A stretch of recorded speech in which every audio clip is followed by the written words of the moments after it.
أفضل 5 منفذين للركلات الحرة في العالم. يصعب على المهاجمين تسجيل الأهداف في المباريات التي تكون مغلقة دفاعيا من الجانبين، لذلك يبحث اللاعبون ومن قبلهم المدرب على حلول أخرى لهز شباك الخصم. وقد يكون الفريق محظوظا بامتلاك نجم يمتلك مهارة استغلال الركلات الثابتة التي قد تكون الحل السحري للمباريات المعقدة. في هذا التقرير نتذكر معكم أبرز 5 لاعبين في العقد الماضي اشتهروا بتنفيذ الركلات الحرة ببراعة لا مثيل لها.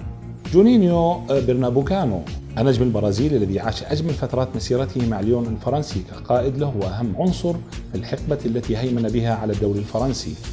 جونينيو أحد أفضل ملاعب الكرة الثابتة عبر تاريخ كرة القدم. ديفيد بيكهام، النجم الإنجليزي المعتزل، من أمهر منفذي الركلات الحرة في العالم، حتى بات النجاح في تسجيل الركلات الحرة ماركة تسجل باسمه وطريقته في التنفيذ.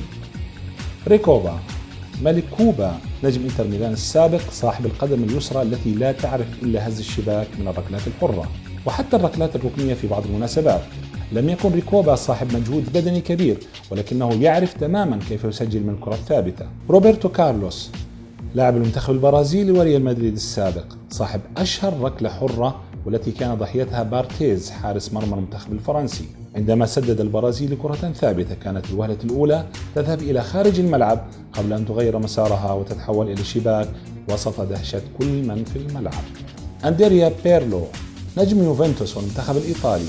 بيرلو اشتهر بكونه لاعبا مؤثرا في كل الفرق التي مثلها، ونجاحه وهدوء أعصابه في تنفيذ الركلات الحرة أكسبته مهارة إضافية تجعل منه مطمعا لأي مدرب في العالم على أن يضم لاعبا مثله.